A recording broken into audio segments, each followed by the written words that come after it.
عمرك فكرت ايه هي خطوات التعافي من مقاومه الانسولين؟ احنا دايما بنقول لك ايه هي مقاومه الانسولين؟ ايه الاعراض بتاعت مقاومه الانسولين؟ ايه العلاج بتاع مقاومه الانسولين؟ بس هو ايه التعافي من مقاومه الانسولين؟ واساسا لو انت بتشوف الفيديو وما عندكش مقاومه انسولين بس انت بتبقى محتاج تاكل سكريات، حاسس ان جسمك عاوز سكريات، الجوع بتاعك عالي قوي طول الوقت، بعد ما بتاكل بتبقى عاوز تاكل تاني، لو بطنك هي اللي زايده فانت عندك اعراض مقاومه الانسولين، فهو برده الفيديو ده ليك حتى لو التحليل مطلع ان انت ما عندكش مقاومه انسولين. ايه خطوات التعافي؟ بص يا صديقي، ركز معايا جدا جدا جدا، لان الخناقه دي بيقع فيها حتى دكاتره. احنا ما ينفعش تبقى انت بتبص على حاجه واحده بس وانت عندك حاجه كبيره زي مقاومه الانسولين. عندك اعراض عامله ازاي؟ اولا ضعف في منظومه الحرق، ثانيا احتياج اكتر للسكريات، عاوز تاكل دايما سكر، ثالث حاجه هبوط مستمر، رابع حاجه انك بعد الوجبه بتبقى عايز تاكل حاجه مسكره، وكسل وخمول باي ذا واي كمان بيجي في الاخر يعني. طيب دي الاعراض، افهم بقى اللعب. ادي الرسمه اللي قدامكم دي دلوقتي عشان تبقى فاهم. هو احنا هنا تحسن الاعراض، طبعا انا فاشل تماما في الحاجات بتاعت الرسم البياني وبتاع دي، بس ايه، حاول تتخيل معايا دي بتاعت تحسن الاعراض، وانت مثلا تحليل الهوما اي ار بتاعك طالع 3.5، فاحنا هنبدا من 3.5. دلوقتي هنبدا نعالج مقاومه الانسولين، اللي هي العلاج هيبقى مثلا 70% دايت، و20% او 25% ادويه، و5% ل 10% رياضه. فهي دي الخطه العلاجيه، فاحنا حطيناها كلها صح. خدنا كروميوم، وخدنا جلوكوفاج، خدنا ساكسندا، خدنا الحقن الاوزمبيك ولا وات ايفر، فكانت دي الادويه، وعملنا دايت لو كارب مع صيام عشان يحسن حساسيه الانسولين، وعملت تمارين مقاومه زي الفل. احنا بدات اهو بكل دول. هنا بقى وانت 3.5، احنا مستنيين ايه؟ احنا عندنا كذا عرض. هل ده كله هيتحقق؟ هل بطنك هتنزل في اول اسبوع؟ لا. هل الهبوط هيقل؟ بالعكس، احتمال يزيد اصلا في الاول. طب هل الجوع يقل شويه؟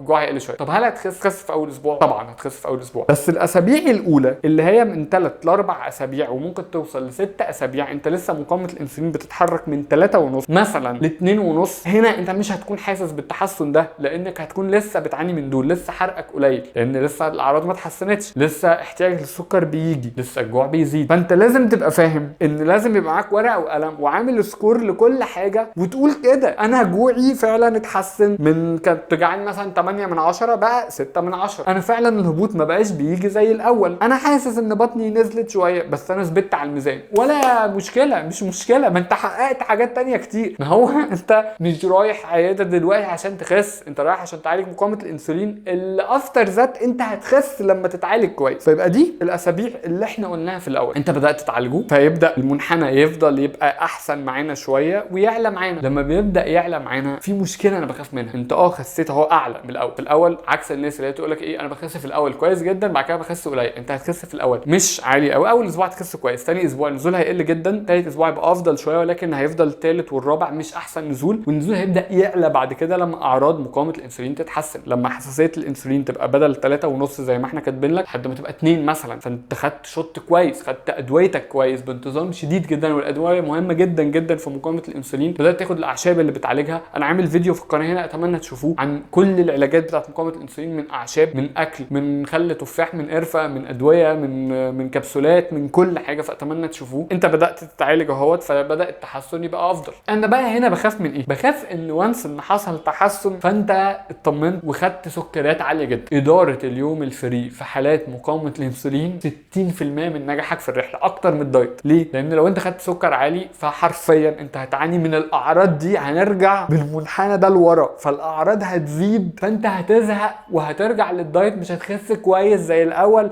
تبدا توقف. دي الدايره اللي انا جاي اقول لك اوعى تبقى خاضع ليها وتفضل تلفها طول عمرك. دي الدايره اللي انت جاي تكسرها المره دي، حرفيا بالفهم، بس انك تكون فاهم احنا هنتحرك ازاي. الرسم البياني ده لازم يفضل في خيالك. اداره الفري مهمه جدا جدا جدا، لازم تاكل بروتين كويس، لازم ما تاخدش سكر خالص. السكريات في الفري اتمنى ما تدخلش اطلاقا، ولو هتدخل تبقى كل اسبوعين او 3 وحاجه بسيطه جدا جدا جدا كده، وتبقى فاهم كويس انك مش بس بتخس، انت بتعالج كل دوت. الادويه في كروميوم وفي جلوكوفاج وفي سودوفاج وفي ساكسندا وفي اوزمبيك، كل ده على حسب حالتك وحسب السيفيرتي بتاعك وعلى حسب تحليلك وعلى حسب تجربتك القديمه. في الاخر هل ينفع يتم التعافي من مقاومه الانسولين؟ الاجابه طبعا ينفع. هتبدا تحس بايه؟ هتبدا تحس ان جوعك قل جدا، انك احتياجك للسكر خلاص سيطرت عليه، ان بطنك بدات تنزل. دول لو ما تحققوش هيبقى انت ماشي غلط، ومقاومه الانسولين مش هتنجح. تحليل اسمه هوما اي ار، هتكون صايم من 6 ل 8 ساعات وانت بتحلله، لو شاكك في الاعراض لازم تعمله. في الاخر ابدا دايت وانت فاهم كويس مكانك فين وايه اللي انت جاي تبقى بتفايت قدامه، جاي بتحارب قدامه، عشان تعرف انتصارك هيكون مبني ازاي. الدايت انتهى يا جماعه فكره ان انا بعمل دايت عشان اخس 2 كيلو كل اسبوع، الكلام ده كلام فارغ، والكلام ده دمرك قبل كده، الكلام ده ضحك عليك قبل كده، فكل ده اللي احنا جايين نبطل تبطله دلوقتي، احنا جايين نفهم اكتر عشان تعرف تخس. في الاخر انا قلت لك انا مش بس دكتور الدايت بتاعك، انا محمد عصام صاحبك في الرحله.